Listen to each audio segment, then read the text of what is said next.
Today, we're diving into something really cool. It's a source that uses the ancient myth of Garuda to teach English. Now, we're not here to just retell that story.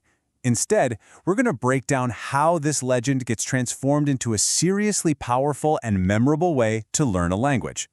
Okay, let's get into it. So, right at the top, the source hits us with this line. And that's our first clue. It immediately tells you that this isn't just for entertainment. No, this is a deliberate educational method. We're being invited to learn, and the myth is going to be our guide. So, how does it actually work? Well, the source material uses this brilliant, repeatable formula. It's a very specific structure, and we're about to unpack it to show you how it turns a simple story into a really effective lesson. The entire teaching method really hangs on this simple loop you see right here. A scene from the story, a new word, what it means, and then an example. This four-step cycle is the engine driving the whole experience. It shifts you from just passively watching into actively learning. And honestly, you might not even realize it's happening. But you know, a formula is just a formula. It's nothing without some feeling behind it. A truly great lesson doesn't just throw facts at you, it makes you care. So let's see how the source does this, how it builds this powerful emotional core that makes the first set of words almost impossible to forget. Here's the hook. Garuda's mother, Vinata, is a prisoner.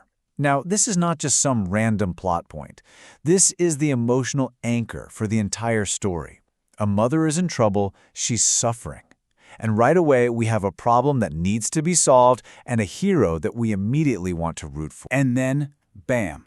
This line of dialogue from Garuda just seals the deal. He makes this powerful vow. That one line gives him a crystal clear motivation that we can all connect with. It tells us exactly who he is and defines his, you could say, unwavering resolve to save his mom. And this is where you can really see the method shine. The first three words we learn are not random at all. Majestic describes our hero. Unwavering defines that promise he just made. And Amrita is the goal of his whole quest. Every single word is woven right into the emotional fabric of the story, which makes them so much more meaningful than just words on a list. Okay, so we've got our motivation. The journey begins. And what's so clever here is how the source uses every single challenge Garuda runs into, not just to build suspense, but as the perfect moment to introduce new, action-packed vocabulary. So, the next word we come across is radiance. By itself, the definition is simple, right? A bright, shining light.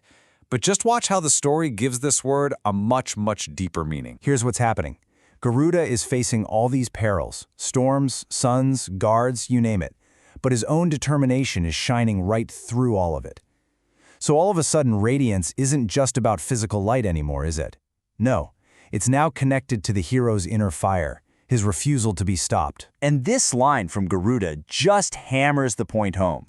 The source connects that feeling of radiance directly to the hero's own words about his determination.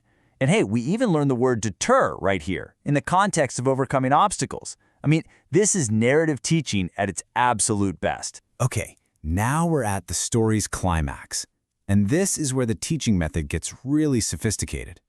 The source uses Garuda's huge final choice to teach these abstract, sometimes difficult concepts, like integrity, by making them totally concrete. This side-by-side comparison is absolutely key.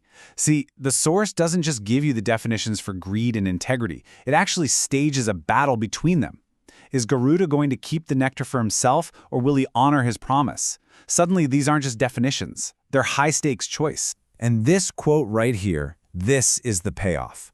Garuda chooses integrity. So we don't just learn the definition of the word, we see it in action. And that demonstration makes the idea way more powerful and memorable than any dictionary ever could. So, let's pull back and look at the big picture. Why is this method so darn effective?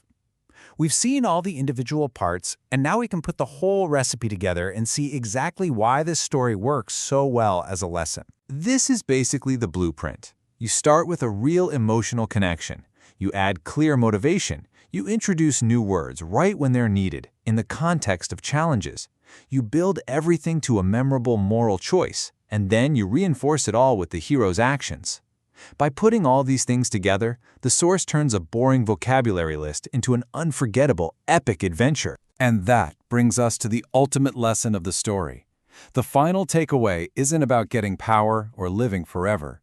It's about the very idea of greatness itself.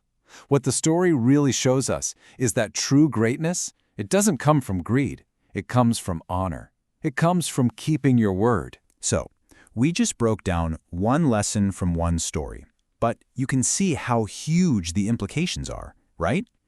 And it leaves us with this final big question to think about.